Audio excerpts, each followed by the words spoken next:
Hello guys, this is Aarna.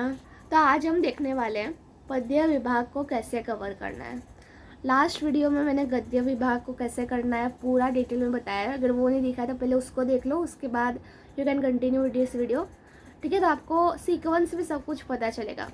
तो पद्य विभाग आपका 16 मार्क्स के लिए आता है, जिसमें 8 मार्क्स के लिए आपको जो पठित पद्य जो आपके बुक में दिए वो आएगा, और दूसरा 8 मार्क्स के लिए आता है रसग्रहण। अक्सर लोग को उसमें डाउट होता है कैसे करना है, तो वो सब आपका ये वीडियो में कवर हो जाने वाला है, तो बने रहिए।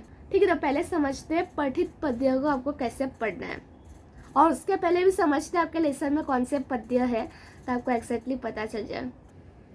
जो तू बुद्धि दे वाला है ना, वो आपको नहीं करना है, वो प्रार्थना है। ठीक है, दूसरा जो संत वाणी है उसमें अंकिला में दास तुझा और योगी सर्वकार सुखदाता, वो दोनों आपको करने हैं। उसके बाद 2 दिवस औक्षण, रंग मजेचे रंग उद्याचे वाला कविता करना है, हिरवगार झाडासारखं, और लास्ट में आपका स्वप्न करू साकार कविता।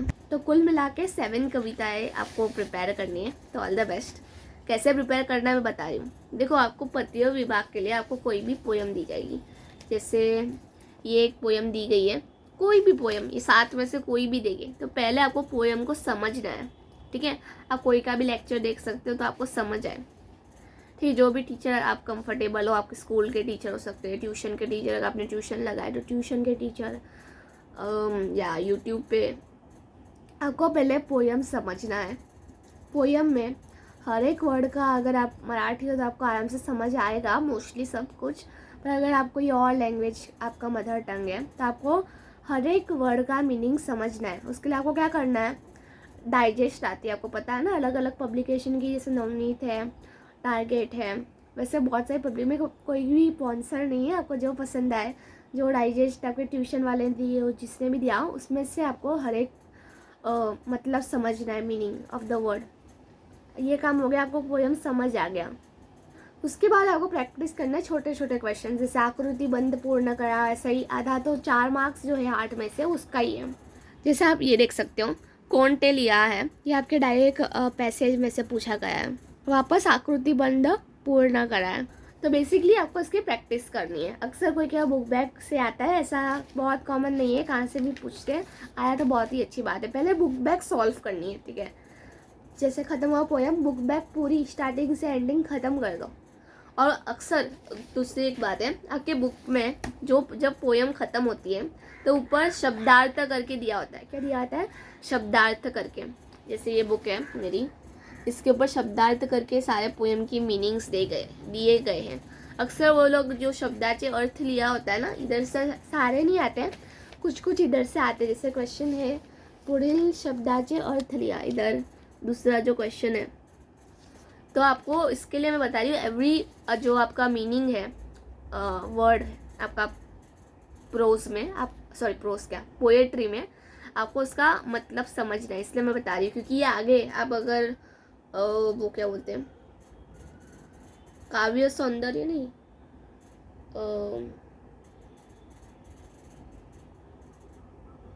एक मिनट रुको, जो आपका रसग्रहण होता है, तो मैं वर्ड भूल गई थी, इसको एग्जैक्टली बोलते क्या रसग्रहण में, आई होप सो यही बोलते हैं। अगर कुछ और बोलते हैं, ये वाला जो आपको पोयम्स दिया जाता है ना, और इसका पूछते क्या कवि का नाम है उस समय, उसमें भी कोई कोई बार आता है कि शब्दाचे अर्थ लिया। इसलिए मैं इतना एम्फेसाइज कर रही हूँ कि आपको ये काम करना है।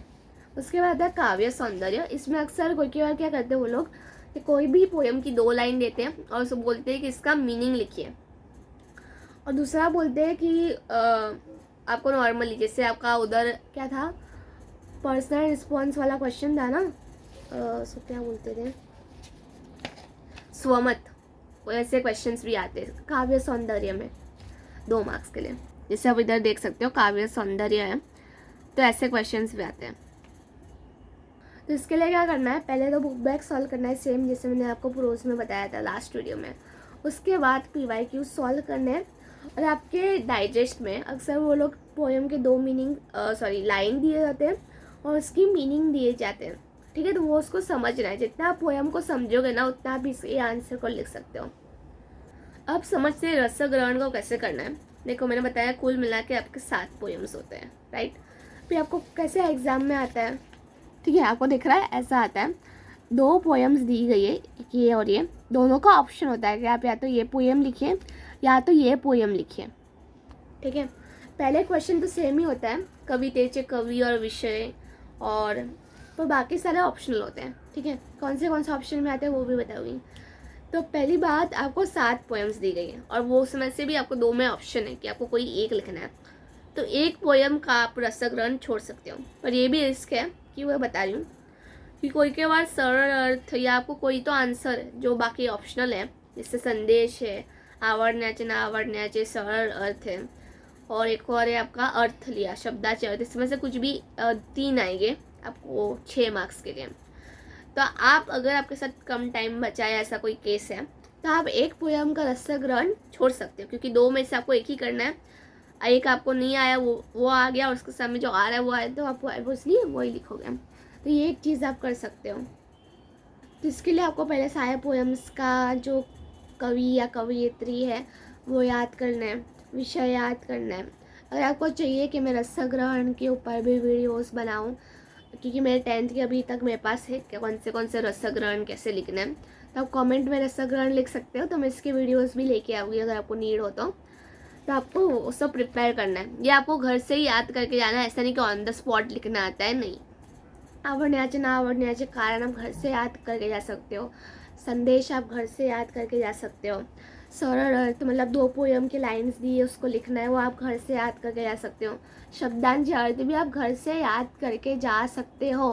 मतलब रसग्रहण आपको पता ही है कि ये क्वेश्चन आने वाला है, ऐसा नहीं कि जैसे आपका प्रोज था उसमें कुछ भी आया, ऐसा नहीं है। तो ये आपके हाथ के 8 मार्क्स है, तो आपको इसको याद करके ही जाने हैं, 6 पोएम्स तो एटलीस्ट करके जाने हैं 7 में से। मैं ऐसा नहीं बोलूँगी कि ये पोएम होगा, ये आ जाएगा, ये पोएम आ सकते हैं, वो सब नहीं करना है।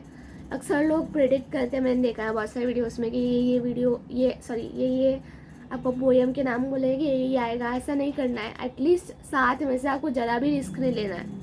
8 मार्क्स है ये, ओके। तो अगर आपने नहीं किया, कोई ने बोला ये पोएम से अगर वो बाय मिस्टेक नहीं आया, तो आपके 8 मार्क्स जा सकते हैं आपके हाथ से, जो आपका बोर्ड्स का ऑलमोस्ट 1 पॉइंट समथिंग परसेंटेज है, 1% आप समझ पा रहे हैं। तो 6 पोएम्स करनी आउट ऑफ 7। मैंने जो भी स्टेप्स बताए, वीडियो थोड़ा लंबा हो गया चलेगा, आपको पता चलिए एग्जैक्टली आपको क्या क्या करना है, ये सारे स्टेप्स से आप करिए, तो आपका पोएम्स का जो टेंशन है जो अक्सर लोग लेते हैं वो ख़त्म हो जाएगा। मैं नेक्स्ट वीडियो में सबसे आपका पॉपुलर टॉपिक है स्थूल वाचन, उसके ऊपर मैं बहुत डिटेल में बताऊंगी क्या करना है, कितना लिखना है, मेरे टाइम पे क्या हुआ था, मैंने कितना लिखा था, वो सब कवर होने वाला है, ठीक है। तो आप बने रहिए मेरे साथ, मिलते हैं अगले वीडियो में।